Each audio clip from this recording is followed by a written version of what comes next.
All right, so I'm going to give you a very basic explanation of how appraisers do their jobs. Something easy to understand, basic outline of the process for valuing a home, because these can get a little bit complicated at times. And I'm not a licensed or certified appraiser.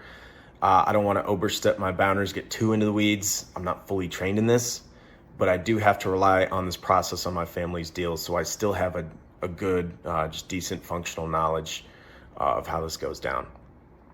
Okay, so appraisers use what's called a sales comparison approach to make sure that you have value in that home that's going to work for the sales contract. You know, the sales contract can't be $600,000 and the appraiser gets there and shows up and sees it's only $400,000. Okay, so this sales comparison approach they use, they show you the market as proof of what something similar to what you're buying is really worth. Okay, houses are judged at their closest alternative options to determine their value. All right, so they have to do two main things to determine a home's value. They have to decide, one, what homes to base their calculation off, and two, they have to use some sort of criteria for coming up with a value.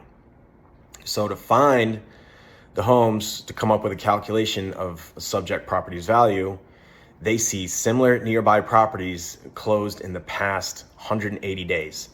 Super big note here, okay?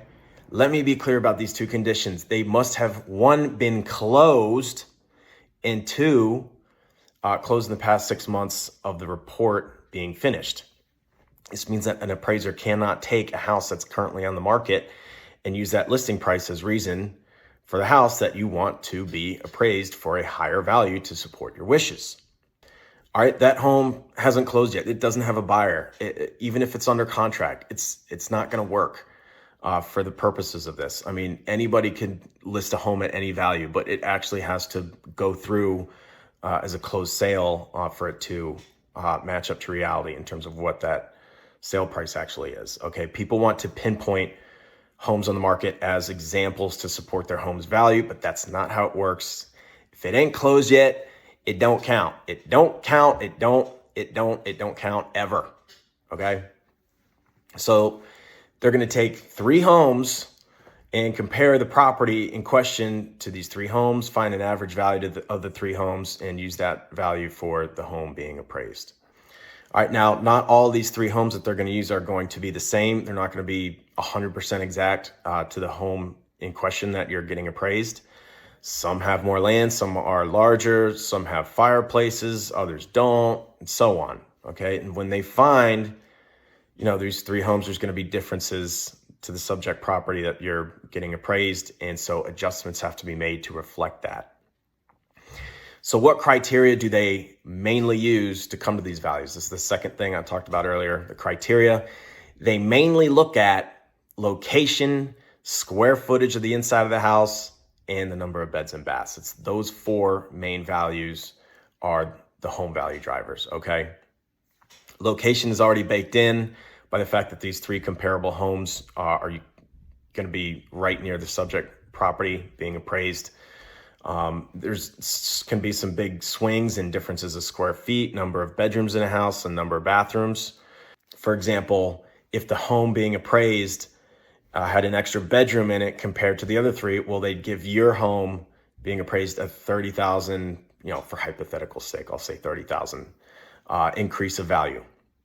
Or if your property had one less than the other homes, then they'd cut its value by that same hypothetical 30K. I'm just using that as a arbitrary number. It could be a different value adjustment for each home. I'm not saying that 30,000 would be the case for every home having one or less bedroom in it. Now, for other differences from house to house, like condition, whether there's a deck, the age of it, specific upgrades, all these other differences are much more marginal. There's much lower swings in value for that. And just here's an example I'm going to use of somebody that recently got their home appraised. Very detailed. They don't just wing it and go willy-nilly. They take a lot of different items into account here. Some side notes I think are important.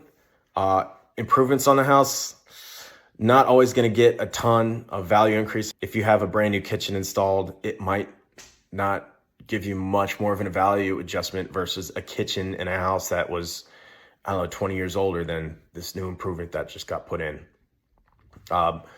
Yards and lot sizes aren't usually too big of value swings. I see that, again, they mainly focus more on the inside living space. Exotic features, let's say if you had a pink jacuzzi made of marble. I remember one agent one time was complaining to me about the specific type of wood finish that was installed in the living room and why it should, be given more value to the house. But guess what? That didn't conform to the market. It was just this rare, specially etched wood, and something like that, or a pink jacuzzi. Those things don't conform to the market. These appraisers are looking at things that other people are going to want to buy and are going to be very broadly desired by other homeowners that could purchase this house. Okay, so, but that's about it. This is just a simplistic way of stating how this works. Comment, call, text, or email if you have any questions, and please share this channel with a friend that you know who's looking to buy a home in the next year or two. Thank you.